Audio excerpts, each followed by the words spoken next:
This is about listening. So let's listen. All right. Go ahead, Jorge. Hello, my name is Jorge. Let me introduce my members of the group. I'm Daro and today we are discussing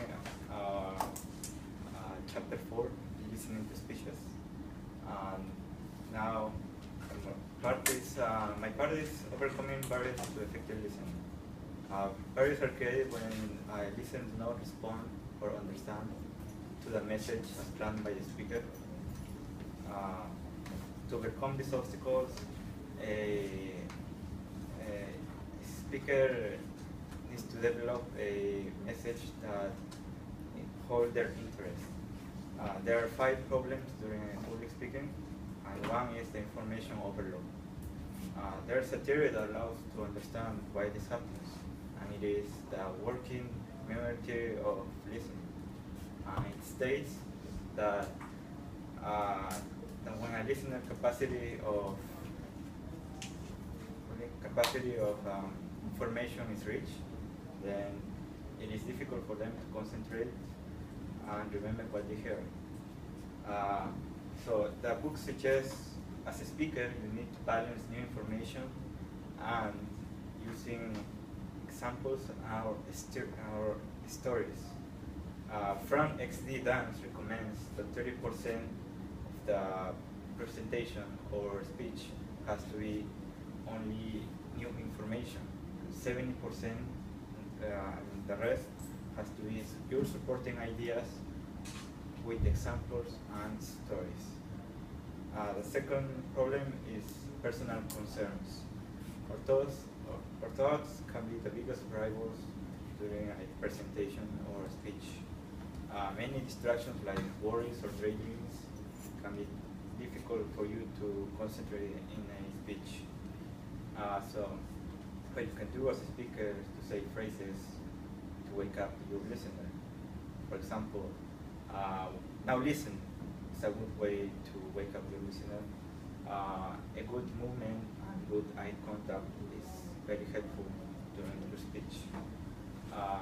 As a listener, the textbook suggests that you need to realize that it's important to pay attention to the speech presentation. Avoid any distractions. The third problem with this is outside distractions. There are many distractions outside the presentation. Can distract you from the speech. Like, for example, a text in your phone or someone talking to their peers.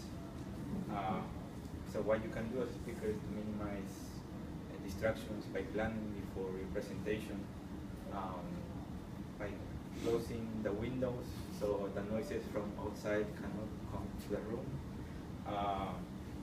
Also, arranging the seats is very important. So you can arrange the seats so the listener can clearly see you when you are standing on the stage. As a listener, you need to avoid any distraction by moving if needed, or and also turn off any device. Do not use or have to use cell phones or tablets during a speech. Prejudice as a fourth problem. Some listeners prejudge the speaker before he or she starts their speech. This may cause the listeners to get bored or to not pay attention to the presentation.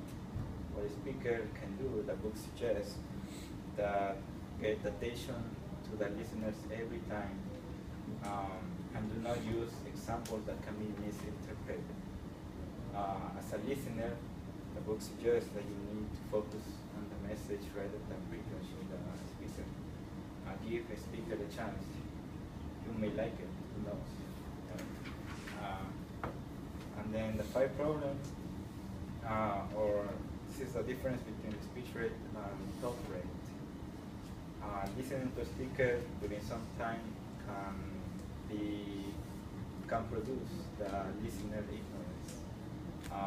article suggests that listeners summarize their ideas of the presentation time to time. So as a speaker, text recommends that a speaker needs to develop a well-structured message, manage the time and space. So as a listener, the listener has the ability to think faster than the one person speaking. Use the time to remember information and try to get attention as much as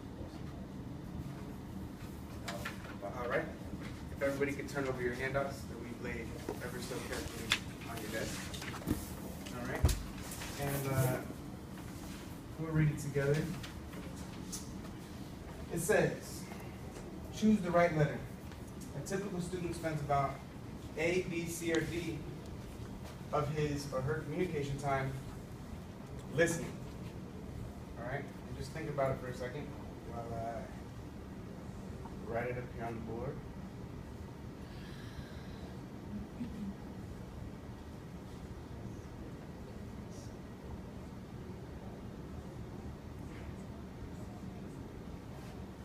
All right, does everybody have an idea what it might be? Well, if you answered A, you win the prize. It's a lot of time. It's the most amount of time. So with that being said, becoming a better listener is very important and could be considered the most important part of communication. Listening obviously involves much more than just what the speaker is saying. Listening with your eyes as well as your ears will help you understand more of what the speaker is trying to get across. For example, facial expression, posture, gestures can help you identify emotions as well as the intensity of the emotions. The nonverbal cues help you understand how an individual relates to a situation or subject they may be discussing. Knowing these type of things when listening to a speech can help you have a better understanding of the speech, or at least how the subject feels about what they are presenting. Are they passionate, dull, angry?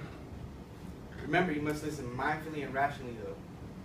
You might be feeling the same sort of pain or anger they are feeling. It is important to not let their or your emotions get in the way of effectively listening to what the speaker is trying to say. You have to make absolutely sure you are present mentally and physically when listening to a speech, and try to keep an open mind. Everyone's opinions or views may not be the same. They may be very different. Overall, you're trying to comprehend what the speaker is saying while being aware that you are actually listening, which is and should be for a purpose. So be a selfish listener. Ask yourself, what's in it for me? Or how can I benefit from this information being told? Keep in mind, is this information being told credible? Or is the speaker reliable? Bottom line, you want to know if what the speaker is saying is true. So be aware of that. Also be sure to listen for major ideas. Identifying the major idea will help you understand more of what the speaker is talking about. If it's not immediately clear what the key points in the presentation are, you may have to find them on your own. Practicing listening is another helpful way to become a better listener. Pick at your brain while watching an informative program or even when listening to music. Ask yourself, what is the speaker or artist trying to say? And then draw your own conclusions. Not every listener is the same. There are a few different listening styles that people identify with.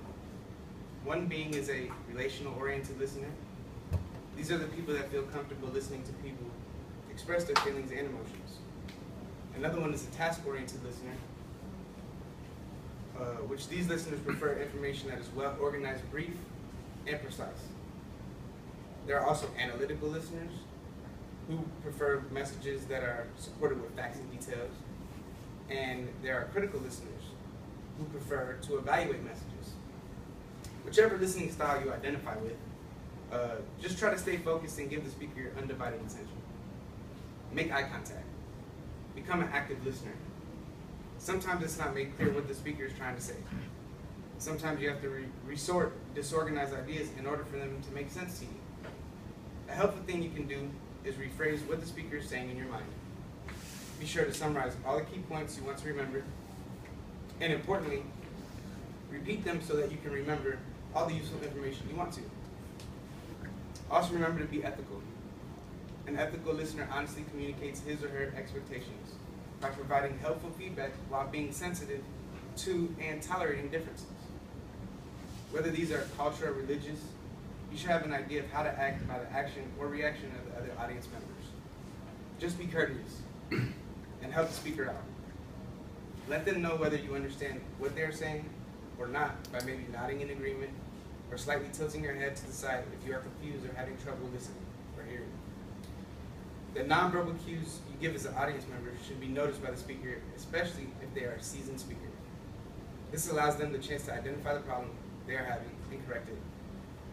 The idea is to make the speaker feel comfortable so that you can get the information that you need.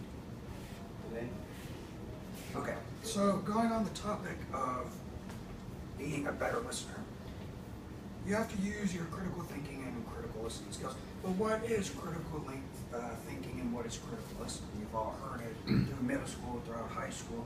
Critical thinkers do better. Well, I didn't know what critical listening, what critical thinking was until last week, but critical listening is listening to determine the quality, value, or importance of what you hear.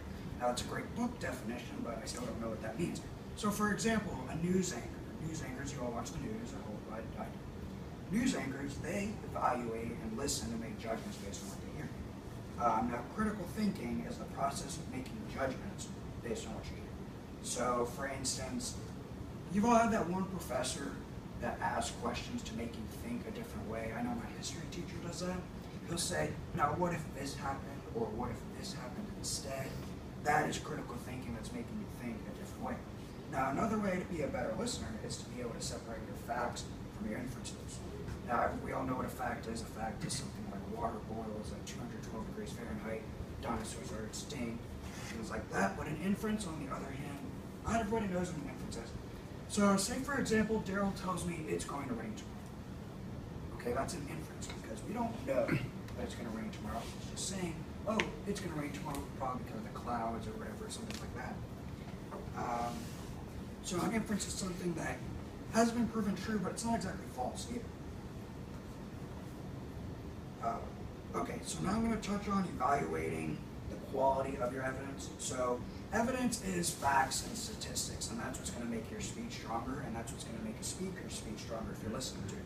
Because speeches based on opinions and examples really aren't the most strongest of speeches. So you have to look for, when you're listening, you have to look for the facts and the statistics that speakers are going to provide to you.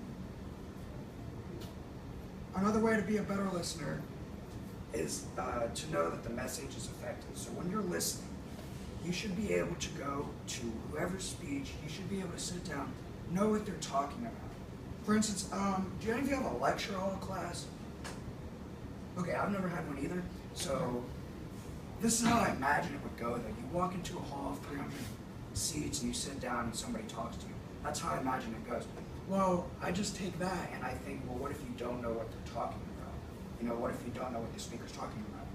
And that's how you know that the message isn't effective. If you go down and you say, and you listen to somebody speak, and you don't know what they're talking about, you're not going to know what they're saying, you're going to lose track of it. So you also have to determine, while you're determining whether or not the message is effective, you also have to determine whether or not it's ethical. Meaning, are they just telling you, are they trying to persuade you or make you think a certain way by manipulating your thoughts or something like that? The last part is giving feedback. Okay, so this, how does it pertain to listening? Okay, when you're listening, if you listen properly, you should be able to give somebody feedback. You should be able to say, Daryl, you did a good job. Your pink shirt stood out great. It made you look very professional. Okay. That's giving feedback. Now, when you give feedback to somebody, you should be able to pick out a couple things they did right and a couple things they did wrong. For instance, you would say to me, Jeff, you had great posture the entire time, but you talked fast. So, you know, that's giving good feedback. You're not just picking out the faults. You're not just saying, Daryl, you didn't smile. Daryl, you didn't use enough gestures. No. You are picking out the good and the bad. Jorge, you're doing great because you spoke clearly and everybody understood you. You also have to be realistic. You know, when you're giving feedback to somebody, you can't just tell them what they want to hear. You You can't just be like, yeah, you guys did good because, you know, you're my group. No, you got to be realistic. So that is how being a good listener, through everything that we covered today, that is how you'll be a good listener. All right.